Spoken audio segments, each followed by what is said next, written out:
mardi le 13 janvier 2023. Mesdames et messieurs, bonjour et merci de nous préférer pour vous informer. Et voici les titres de ce journal. La Cour constitutionnelle a proclamé ce jeudi 12 janvier les résultats définitifs pour le compte des législatives de 2023. Trois partis, à savoir l'Union progressiste, le Renouveau, le Bloc républicain et les démocrates vont donc siéger au Parlement pour la 9e législature. Après les résultats définitifs, quelle est donc l'ambiance dans les partis politiques qui vont siéger pour la 9e législature? Vous suivrez dans un instant le constat fait par la rédaction. Institution de la République, corps diplomatique accrédité au Bénin, forces de défense et de sécurité ont sacrifié aux civilités du Nouvel An à travers la traditionnelle cérémonie de présentation de vœux au président de la République, Patrice Talon. Le point est à suivre.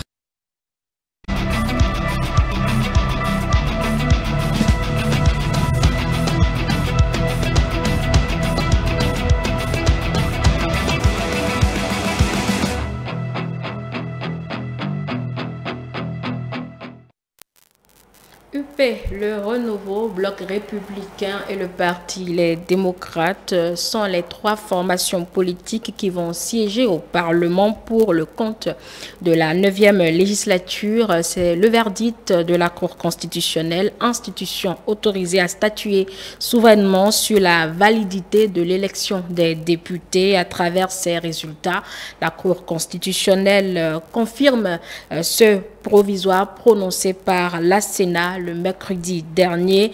On va retrouver Stélia Padono pour cette proclamation des résultats définitifs par la Cour constitutionnelle. Annoncé pour 20 h, c'est à 23h15 que les sages de la Cour constitutionnelle ont fait leur entrée dans la salle d'audience de l'institution. Quelques irrégularités ont entaché le scrutin du 8 janvier, comme nous le précise ici Razaki Amoundaï Sifou, président de la Cour constitutionnelle. Considérant que les moyens de preuve pris en compte par la Cour dans l'appréciation de la régularité du scrutin sont les procès-verbaux, le déroulement du scrutin, les feuilles de dépouillement, les observations des membres des postes de vote, les observations des délégués des partis politiques et les observations de ces délégués assermentés, considérant qu'il résulte de l'examen de l'ensemble des documents électoraux que dans certains postes de vote, des irrégularités ont été commises par des agents électoraux en violation de la législation électorale et portent notamment sur le défaut de procès verbal de déroulement de scrutin et ou de feuilles de dépouillement, le mauvais remplissage du procès verbal de déroulement du scrutin ou des feuilles de dépouillement, l'absence de mention du nombre d'émargements et de dérogations sur le procès verbal de déroulement du scrutin, l'absence de cahier de vote par dérogation ou le mauvais remplissage des 10 cahiers, la confusion entre les suffrages valablement exprimés et le nombre de votants, le défaut de décompte des voix par pictogramme, le défaut d'indication du nombre de voix par un chiffre arabe à côté des pictogrammes, le défaut d'indication du code d'identification du poste de vote ou d'annexion des bulletins considérés comme nuls au procès verbal de déroulement du scrutin, la confusion entre bulletins nuls et bulletins valides, la signature de plusieurs procès-verbaux de déroulement de scrutin par une même personne. Considérant que ces irrégularités ont affecté les résultats des postes de vote concernés, sans être de nature à compromettre la validité, la sincérité et la transparence du scrutin, qu'il y a donc lieu d'en valider les résultats. À la suite, le président a donné lecture du nombre de suffrages obtenus par les 7 formations politiques en lice par circonscription électorale, puis le nombre de voix obtenues par ces derniers au plan national. C'est sur cette base que la Cour constitutionnelle a conclu que seuls les partis Union progressiste, le Renouveau, les démocrates et le Bloc républicain vont siéger au Parlement pour le compte de la 9e législature. Considérant que les suffrages valablement recueillis sur le plan national par chacune des listes se présentent comme suit. Mouel Bénin, 56 728 voix, soit 2,29%. FCBE, 109 598 voix, soit 4,42%. Les démocrates, 598 560 voix, soit 24,16%. IP Le Renouveau, 930 714 voix, soit 37,56%. IDBN, 26 430 voix, soit 1,07%. MPL, 31 638 voix, soit 1,28%. Bloc républicain, 724 240 voix, soit 29,23%. Considérant que seules les listes des partis politiques, Union progressiste Le Renouveau, Bloc républicain et les démocrates, pour avoir recueilli chacune au moins 10% des suffrages valablement exprimés au plan national, sont éligibles à l'attribution de sièges à l'Assemblée nationale. On prépare à cette audience de proclamation des résultats les professionnels des médias, les membres et responsables à divers niveaux de l'institution ayant contribué à la réussite des travaux. C'est une ambiance relativement calme qui a régné au sein et aux alentours de la Cour constitutionnelle avant, pendant et après ce acte qui vient sanctionner la fin du processus électoral. La présente proclamation ne préjuge pas de l'issue des contestations qui pourrait entraîner l'invalidation de sièges de députés. La Cour constitutionnelle reste ouverte à la réception d'éventuels recours. Voilà, et quelques heures après la proclamation de ces résultats définitifs du scrutin du 8 janvier 2023, l'expert électoral Agapite Napoléon Mafourikan, au détour d'un décryptage spécial, s'est prononcé sur la validation des grandes tendances annoncées 48 heures avant. Il est également revenu sur les irrégularités notées par la Cour constitutionnelle dans le cadre de ce scrutin et a évidemment proposé des pistes de solutions pour remédier à ces situations à l'avenir. Le compte rendu de ce spécial décryptage que nous propose ici Moucharaf Souman. Les rideaux sont tombés en ce qui concerne l'attente de confirmation ou d'infirmation des résultats provisoires par la Cour constitutionnelle. La haute juridiction, en procédant à la proclamation des résultats définitifs ce 12 janvier 2023, valide et prouve l'exactitude plus ou moins des grandes tendances annoncées par la Sénat le mardi dernier. Ce verdict final qui situe l'opinion publique ainsi que les partis politiques engagés dans le scrutin apparaît comme une confirmation logique de ce que l'on savait, pense l'expert électoral Agapite Napoléon Mafourikan. Les partis, la Sénat, la Cour constitutionnelle ont les mêmes données, ont les mêmes chiffres, ont les mêmes. Donc, normalement, les partis politiques connaissent déjà leurs résultats dès le lendemain, normalement. Donc, tout le reste, je pense que le travail a été très bien fait globalement. Les documents étaient bien renseignés et donc le résultat d'aujourd'hui montre que, voilà, que il n'y a rien qui bouge. Voilà, c'est bien et c'est presque logique, à mon avis. Agapite Napoléon Mafourikan fait savoir que la Cour constitutionnelle a pris en compte plusieurs récriminations de certains partis politiques au vu des irrégularités listées et lues par le président Razaki Hamouda Issifou. Des irrégularités qui seraient dues à l'ignorance du bon fonctionnement ainsi que de l'exécution du processus électoral par les agents électoraux plutôt qu'à la maladresse de ces derniers, analyse l'expert électoral. Je pense que la formation des agents électoraux pose un gros problème. Vous savez, l'université d'Abou-Caraïbe forme des administrateurs électoraux. Je pense qu'on devait aller plus loin. J'ai quand même eu un peu de la déception en écoutant ça tout à l'heure, en me disant mais les années passent, mais on a presque l'impression que les mêmes choses se répètent. L'élection étant une affaire trop sérieuse, puisque permettant de transférer le pouvoir du peuple souverain à des hommes, l'expert électoral Agapite Napoléon Mafourikan propose cette thérapie pour finir une bonne fois pour toutes avec les irrégularités, ou du moins pour régler ou diminuer un tant soit peu ces irrégularités enregistrées depuis plusieurs années à l'occasion de chaque élection. Il faut confier l'organisation des élections aux spécialistes. Que l'université forme, les gens formés par l'université forment aussi à la base, que tout le monde soit de potentiels et présidents de postes de vote, de potentiels assesseurs. Qu'on en ait dans la cité, que ce ne soit pas de manière brutale et anodine, que tel est choisi et qu'on doit maintenant le former en 24 heures. Quand on va le former en 24 heures, on sait que dans 3 ans, on doit faire de nouvelles élections. La Sénat qui est là doit pouvoir s'appuyer sur l'expertise normalement de ces administrateurs électoraux, ces experts électoraux, pour former à la base un certain nombre de personnes qui désirent et faire des opérations, des simulations. Les partis politiques désireux de déposer d'éventuels recours ont 10 jours à compter de ce vendredi 13 janvier 2023.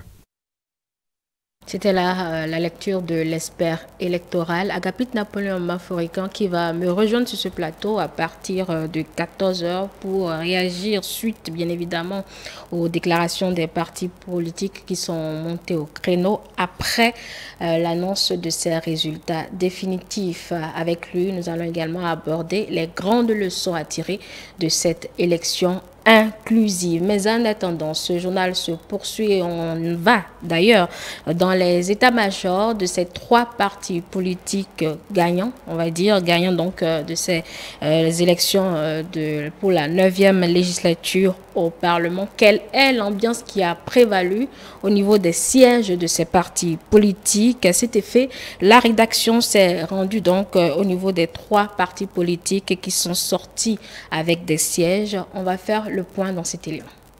3 partis politiques sur les 7 en lice pour les législatives de janvier 2023 ont désormais droit à des sièges à l'Assemblée nationale pour le compte de la 9e législature. Il est environ 23 h ce jeudi 12 janvier 2023 quand la Cour constitutionnelle a démarré la proclamation des résultats définitifs. Un tour dans les états-majors des 3 partis retenus au cours de la proclamation provisoire et voici le constat fait. Au siège du parti Union progressiste Le Renouveau, qui gagne les élections avec 37,56% du suffrage pour 53 sièges sur les 109, et l'ambiance est relativement calme. Aucune manifestation sur les lieux. Les heures qui ont suivi, une annonce de déclaration du président du parti, Joseph Tchogbenou, au sujet des élections est prévue pour ce vendredi 13 janvier 2023 au siège du parti à Porto Novo à 14h30.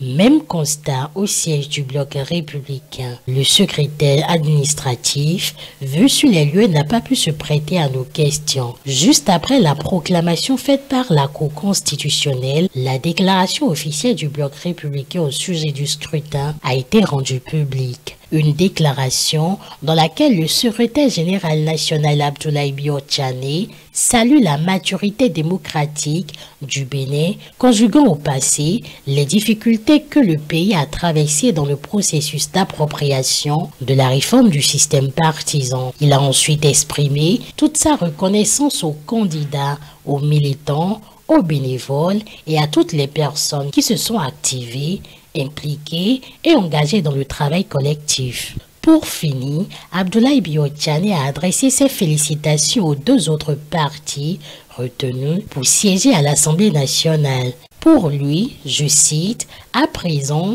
il nous revient à travers l'animation de la vie politique dans notre pays à amener les populations à continuer de croire en la démocratie, en la capacité de consolider les libertés et surtout le développement et la promotion du bien-être de chacun et de tous. » Fin de citation. Au siège du parti Les Démocrates, 3e parti, dans le classement avec 24,16%, donnant droit à 28 sièges sur les 109. Pas de manifestation sur les lieux, à part la présence du président du parti Eric Orondete et le chargé de communication. Pour ce qui concerne les 4 autres partis en lice pour ces élections législatives, ils obtiennent des résultats en dessous du taux de 10% nécessaire pour avoir droit au partage des sièges. Selon la Cour constitutionnelle, le taux de participation aux législatives de janvier 2023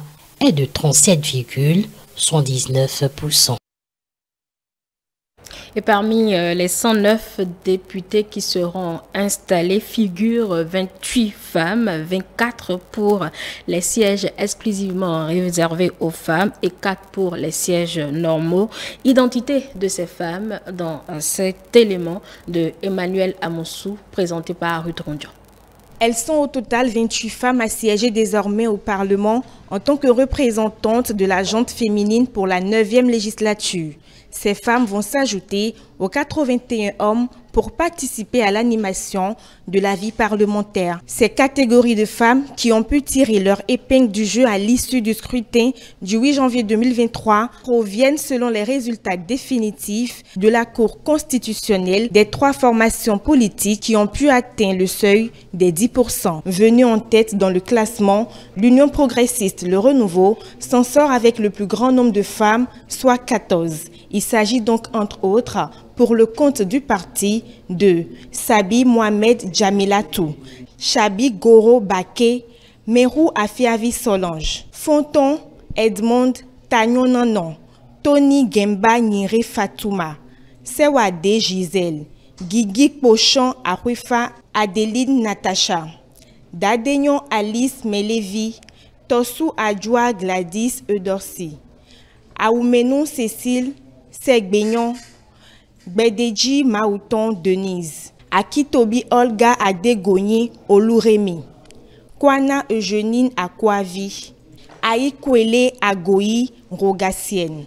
Le bloc républicain et les démocrates sur leur compteur se retrouvent à un même effectif de femmes élues, soit 7 chacun.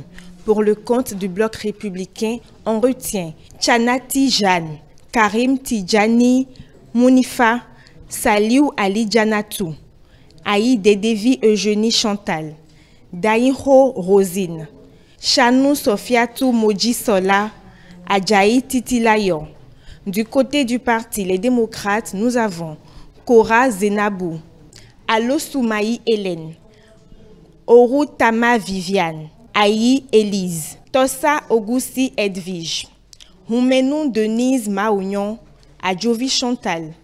Dans le verdict définitif rendu par la Cour constitutionnelle ce jeudi 12 janvier 2023, on note un taux de participation de 37,79%, en baisse par rapport à celui retenu par la Sénat, mais avec le même nombre de députés au niveau des 3 partis politiques. Et pour boucler ce dossier, nous allons suivre la réaction de quelques Cotonois rencontrés ce matin après la proclamation des résultats définitifs par la Cour constitutionnelle. Je pense que la Cour est l'institution chargée de la validation des élections. En tant que citoyen, pour une élection qui s'est déjà déroulée dans le calme et puis dans la paix, on s'en tient aux résultats et tout. C'est déjà un pas, c'est déjà un très grand pas. Et puisque le président même l'a dit hier que ça a été une élection inclusive, donc c'est déjà une chance. Peut-être on va assister à un très bon jeu à l'Assemblée. J'apprécie la décision de la Cour constitutionnelle parce que après la Cour constitutionnelle, est-ce qu'il y a encore quelque chose à dire? Et ce que je souhaite, c'est que je demande à la population de se calmer et la lutte continue. Moi je vois tout est parfait, pas de faute, tout est parfait. J'ai apprécié le résultat donné par la Cour d'hier. Ça reflète effectivement le vote du peuple. La Cour a fait son travail, qu'il fallait le faire. Le Sénat a déjà fait son tour. Et que ceux-là qui ont pu gagner ont gagné, nous ne pouvons que... Nous avons demandé à Dieu de mettre la main là-dedans pour que les choses se passent dans de bonnes conditions. Mais ça a été. Et nous voulons vraiment travailler avec même ceux-là qui se disent aujourd'hui opposants. Il faut qu'on travaille la main dans la main pour voir l'épanouissement de notre pays. Les résultats sont tombés, c'est très bon. Comme résultat, on n'a pas le choix. Nous sommes au Bénin, c'est notre pays, on doit le gérer comme ça. Mais il y a ce qu'il y a un perdant. Nous sommes dans un pays laïque, on doit céder, c'est tout. Le peuple béninois s'est montré reconnaissant envers le président de la République. Le peuple béninois n'est pas ingrat. Il a donné confortablement la majorité pour gouverner à l'Assemblée. Ça, c'est une bonne chose. Cette majorité est due aux actions du président de la République dans le pays. Et je pense que cette majorité va encore continuer à travailler pour que le président puisse continuer dans cette lancée du développement dont on rêvait il y a longtemps.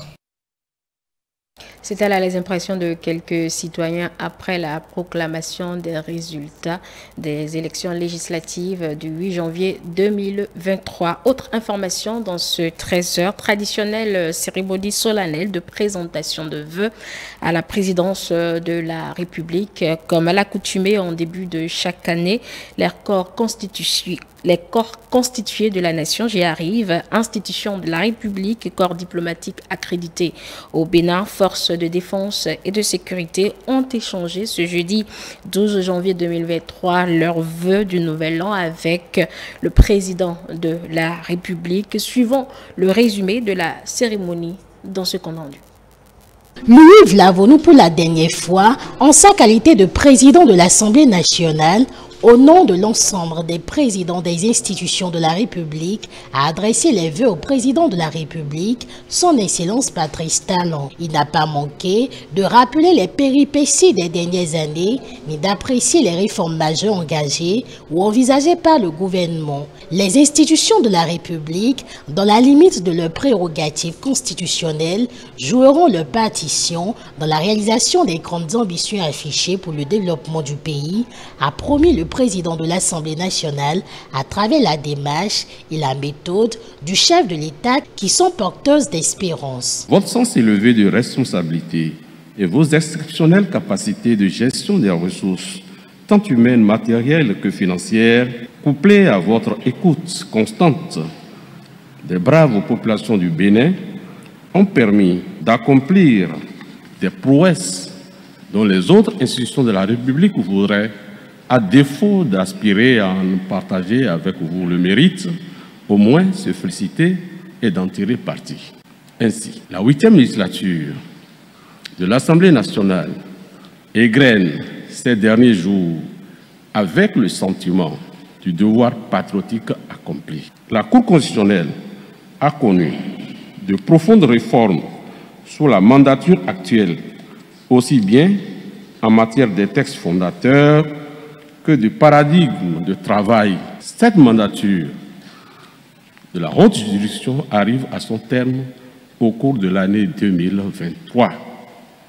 Et nul doute que vous ne ménagerez aucun effort afin que la qualité des personnalités appelées à composer la prochaine soit au moins équivalente à celle des membres actuels pour assurer l'interprétation de la loi fondamentale, l'arbitrage du fonctionnement des institutions et la gestion du contentieux des prochaines élections législatives et présidentielles de 2026. La Cour suprême, quant à elle, connaît un renouveau dans sa gestion administrative et juridictionnelle depuis plus d'1 an maintenant et les premiers résultats s'en ressentent déjà en matière de qualité et de quantité des décisions rendues en 2022.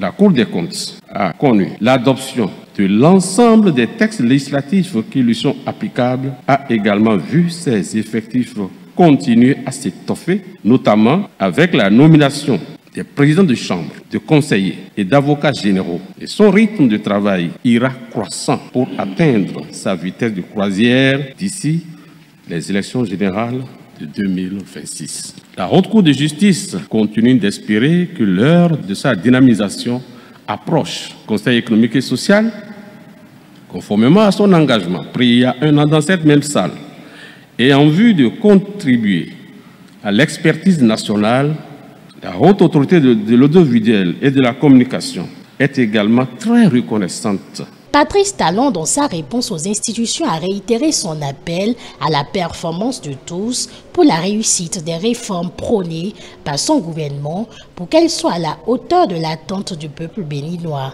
Il a aussi salué la 8e législature de par la qualité des lois votées, mais aussi s'est félicité du rapport harmonieux de la synergie qui s'est développée entre le gouvernement et les institutions. Notre leitmotiv est de travailler à améliorer nos conditions générales de vie, mais davantage d'œuvrer à ce que les générations futures de Béninoises et de Béninois aient un sort plus enviable que le nôtre.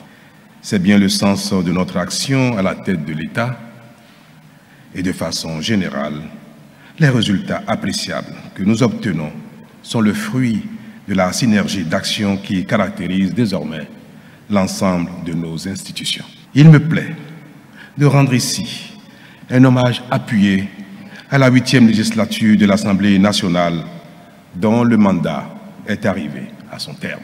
À l'issue d'un contexte politique plutôt difficile, elle a néanmoins su se montrer à la hauteur des enjeux en prenant une part essentielle dans l'œuvre de redressement national que nous avons entreprise pour rompre avec nos tares, poser les jalons de la modernisation du pays, y impulser la bonne gouvernance et réorganiser en conséquence le système politique. Au cœur de cette présentation de vœux, Louis Vlavonou, représentant des présidents des institutions, a plaidé pour la Commission électorale nationale autonome Sénat afin que le gouvernement s'active pour la construction d'un siège digne de ses missions républicaines. Également, pour l'institution du médiateur de la République, le président de l'Assemblée nationale a souhaité la consolidation et le renforcement de l'institution dans ses capacités pour entretenir le dialogue entre les institutions et les citoyens.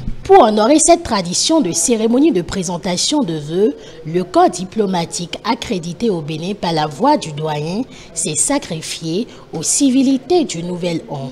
Cette cérémonie de vœux intervient cette année quelques jours après les élections législatives qui se sont déroulées sur tout le territoire national dans d'excellentes conditions d'organisation et de compétition saines et patriotiques avec la participation de l'ensemble des formations politiques du pays, ce qui permet au Bénin de demeurer cet havre de démocratie et de stabilité.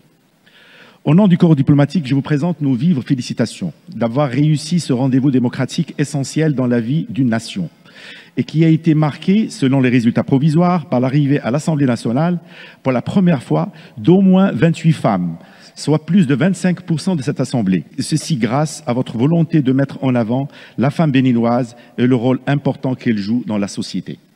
Excellence, Monsieur le Président, l'année 2022 est l'année des grands bouleversements mondiaux et d'un contexte international perturbé qui a été marqué par la période post-Covid qui devait permettre d'amorcer une reprise économique, mais qui a été malheureusement estampée en raison de la guerre Russie-Ukraine, qui a contribué au renchérissement des prix des matières premières, de l'énergie et du transport international. Jamais le monde n'a connu une série de chocs successifs et rapprochés. Mais pour le Bénin, c'est une année de réalisation socio-économique en dépit de cette conjoncture contraignante. Malgré cette situation à laquelle il faut rajouter le fléau terroriste, au nord du pays, que vous combattez avec courage. L'économie béninoise, grâce à votre volonté et votre clairvoyance et la qualité de vos collaborateurs, a été résiliente. Les populations ont été moins impactées par la cherté de la vie et la flambée des prix, grâce aux mesures de soutien direct aux populations vulnérables et aux secteurs touchés par la crise, et aussi par le soutien des produits de grande consommation et de mesures douanières qui touchent l'importation et l'exportation d'un certain nombre de produits agricoles. Tout en formulant le retour de ses vœux au corps diplomatique, Patrice Talon a exprimé sa reconnaissance aux appréciations apportées par les actions socio-économiques menées par le gouvernement l'année écoulée. Permettez-moi d'entrer de vous remercier pour vos propos aimables et vos bons vœux de nouvel an adressés au peuple béninois, au gouvernement, ma famille et à moi-même. Monsieur le doyen du corps diplomatique, vous m'avez ému. Je voudrais pouvoir ensuite me réjouir de vos appréciations encourageantes sur l'action de mon gouvernement. Et sur le plan interne, vous avez notamment évoqué les conditions d'organisation des dernières élections législatives. Celles-ci témoignent de la pertinence de la réforme de notre système partisan qui, quoique difficile au début de sa mise en œuvre, permet aujourd'hui de poursuivre la consolidation et l'assainissement ainsi que le renforcement de notre démocratie avec un accent particulier sur une meilleure représentation du peuple par les femmes et les jeunes, comme vous l'avez indiqué. S'agissant des réalisations socio-économiques en dépit du contexte international difficile, elles sont l'œuvre du peuple béninois tout entier et traduisent son aspiration à une vie meilleure pour les générations actuelles et futures. À cet égard, je voudrais vous rassurer que mon gouvernement veillera à intensifier cette dynamique afin que les résultats soient encore plus visibles pour impacter davantage notre bien-être individuel et collectif. Quant à l'exposition Art du Bénin d'hier et d'aujourd'hui que vous avez évoquée, ainsi que l'inauguration des monuments dans la ville de Cotonou, ces actions participent de notre volonté de faire de la culture un facteur de notre révélation à nous-mêmes et un levier de développement et de rayonnement du Bénin au plan international.